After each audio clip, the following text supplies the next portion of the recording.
In the previous video, we talked about the importance of buying that blue book, the official SAT College Prep Guide. Now, I'm going to talk about what you can do with that book, or my suggestion as to what you should do, because this is what I've done personally and what I'm doing currently. Now, like I said before, the book has 10 practice tests. That gives you 10 opportunities to imitate the real test day that you're going to take in May and maybe again in October or whenever you take the test a second time. I recommend that the first test or one of the tests, you use it as a diagnostic test. And you do the test as if though it was a test you were going to take in May. Convince yourself that this test is the test. Follow all the directions and respect the time limits given. And when you're done, check your answers and mark the ones you got wrong. So this is going to be really effective if you have not taken an SAT test, an SAT diagnostic test, or a PSAT before, because you need to get a baseline of what you can do in terms of the exam. Now, the second tip is that you take another test, but this time you take as much time as you need and you do it section by section.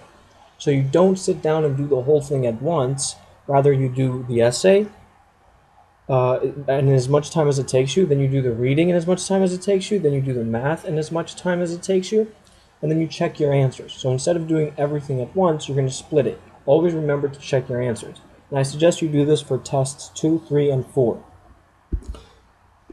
Really, really important here. Always check your answers and ask yourself why you got it wrong. You have to understand why you got it wrong before you go on. Now, maybe there's 4 or 5 questions per section and maybe 15 questions per test that you just don't understand why you got it wrong. In that case, come back here, watch all the videos here, and go back to the questions that you just don't understand why you got it wrong. Or you can email me and I'll do my best to answer it for you or to help you understand it. Now, for tests 5, 6, and 7, here's what I recommend that you do. I think that you should take 7 minutes less per section and do the test faster or in less time than you would be given. I've done this myself, and I have to be honest with you, it's not really easy to do the SAT in less time than it's given to you, because the time that they have given to you, be it 25 minutes per section, that's really sort of like the bare minimum. So if I'm asking you to do it in 7 minutes less, or in 18 minutes, I know that's asking a lot, but I think that that's what you need to get used to. You need to get used to that pressure now when you really have nothing to lose, so that when it's May, you have 7 minutes extra to check your work or to solve 2 extra problems that you would not have been able to solve because you ran out of time. So get used to doing tests in less time than given to you. I suggest you do this for test 5, 6, or 7, or 3 of the 10 tests. Okay? So thus far, we've talked about using the first test or one of the tests as a diagnostic test, and then using the next 3 tests or 3 exams in the book in general to do it section by section and taking as much time as you need. And then after that, choose 3 more exams and do them in 7 minutes less per section. This is really important. If you're going to do the first 2, you have to do this number 3 right here. Because by getting used to doing it in less time than you have, the real thing is going to look so much easier.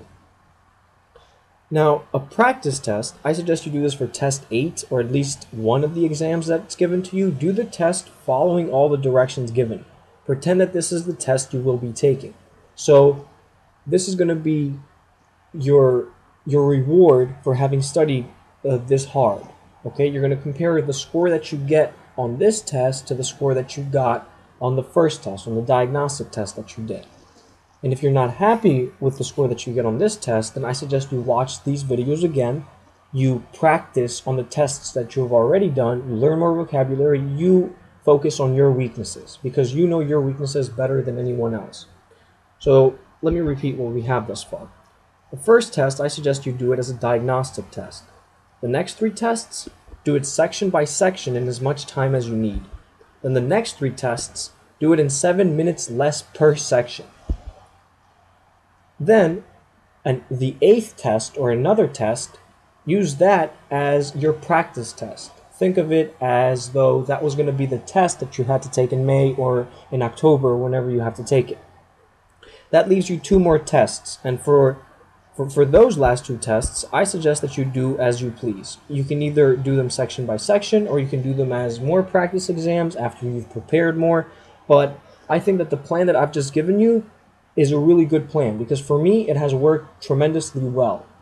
Okay? You do the test as a diagnostic test, then you do it in the time given, then you do it in less time, then you do another diagnostic test to see where you've gotten. And most importantly, every time that you watch a video here, or every time that you learn a new vocabulary word, go to the section in the blue book and practice there. It's not enough just to hear me explaining it to you, or just for you to be preparing and not practicing. Practice is really important. It's not enough if all you do is listen. You have to apply what you learn. So if you watch all the reading videos on here, or all the math videos on here, or all the writing videos on here, then go and take that section. Go practice that section. And if you're not happy, come back here or email me with a question. Ask a teacher, ask a friend. The point is, practice consistently and over long periods of time. And my email, or the website's email, is right here. And if you have any questions, you can email me. I'll do my best to get back to you as soon as possible. Anyway, this is how I recommend that you use the blue book. You can do it as you please, but this method for me has worked really, really well. Thank you, and I'll see you later.